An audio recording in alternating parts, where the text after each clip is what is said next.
Hello friends. मैं आपके लिए लेके आया हूँ बैंकिंग से संबंधित कुछ ऐसे प्रश्न जो सभी जो बैंकिंग का या बैंकिंग अवेयरनेस से संबंधित जो भी एग्जाम दे रहे हैं उनके लिए बहुत ही यूज़फुल होने वाले हैं। और विशेष रूप से जो डेब्ट रिकवरी एजेंट्स का एग्जाम दे रहे हैं उनके लिए बहुत महत्वपूर्ण क्वेश्चन है। और ये अच्छी बात यह है कि मैं इनको हिंदी और इंग्लिश दोनों में लेकर आया हूँ, तो जो हिंदी में एग्जाम देना चाहते हैं उनके लिए भी यूज़फुल है और जो इंग्लिश में देना चाहते हैं उनके लिए भी ये यूज़फुल है।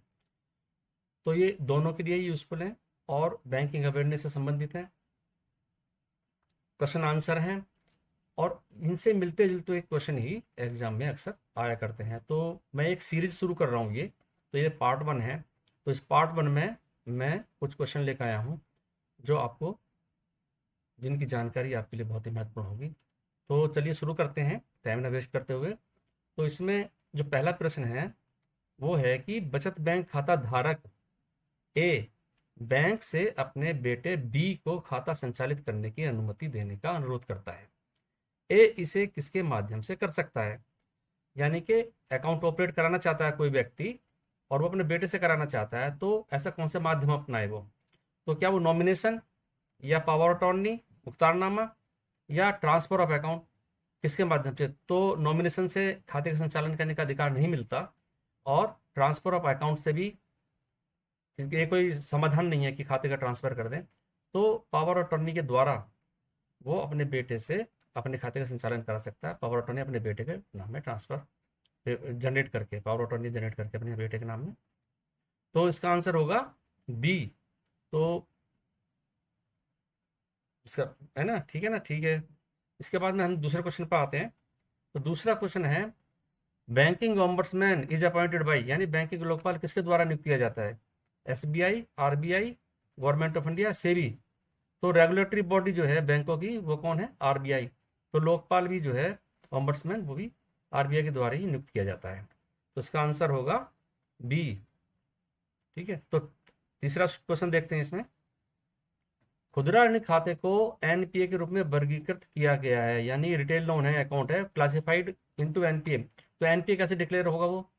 तो जब उसके principal and interest are not in default more than 90 days, यानी 90 दिन से ज़्यादा अगर डिफॉल्ट हो गए प्रिंसिपल और इंटरेस्ट तब, या principal is in default for 90 days, या principal is in default for more than 60 days, या principal is in more than for 360 days. तो जो ईएमआई होती है इसमें दोनों ही पोर्शन होते हैं, प्रिंसिपल का ही पोर्शन होता है और इंटरेस्ट का ही पोर्शन होता है।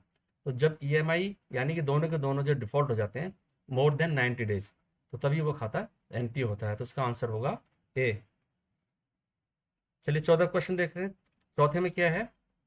जब कोई एजेंसी अनुबंध, यानी एजेंसी एग्रीमेंट बैंक के बीच में और डीआरए के बीच में, जो एजेंसी है उसके बीच में कोई अनुबंध होता है, कॉन्ट्रैक्ट होता है, किसी शुल्क या पारिश्रमिक के लिए प्रोविजन नहीं करता, यानी कि रेमुनरेशन का कोई प्रावधान नहीं करता उसमें, तो क्या प्रिंसिपल एजेंट को शुल्क का भुगतान करने के लिए उत्तरदायी हो सकता है?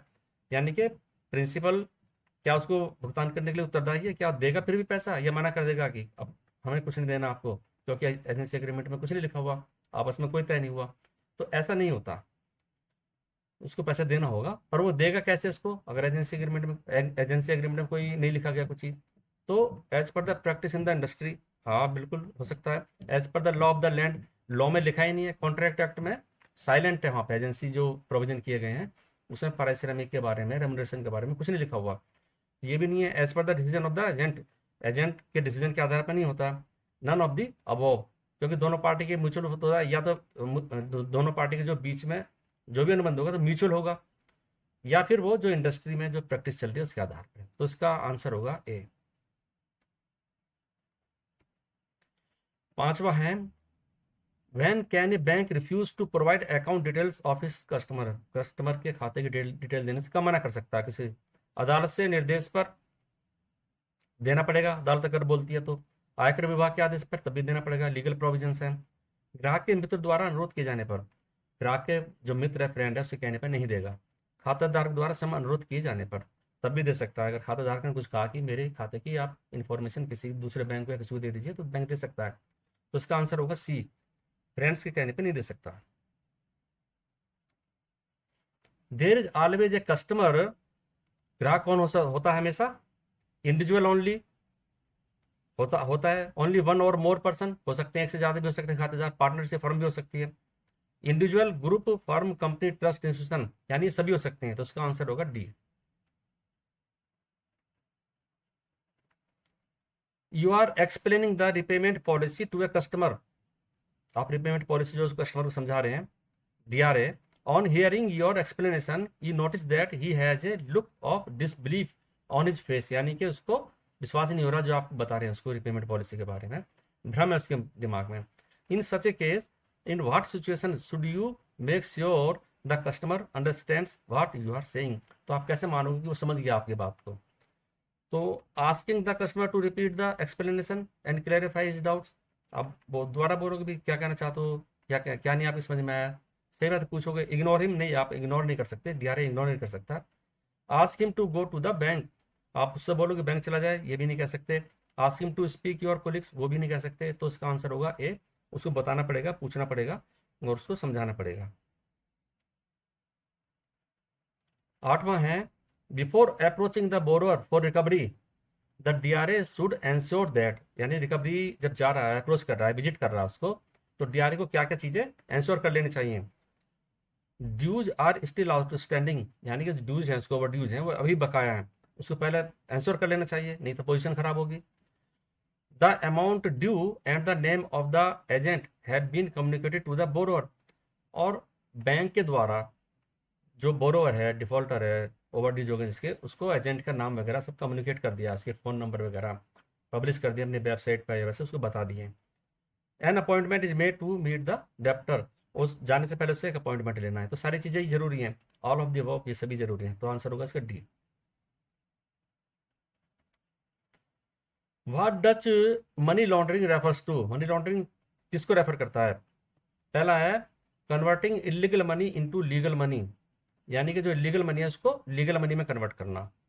एक्मुलेशन ऑफ वेल्थ, नहीं ये नहीं है। विड्रॉल ऑफ फंड्स, ये भी नहीं है इसका। फंडिंग ऑफ फंड्स, नहीं ये भी नहीं है।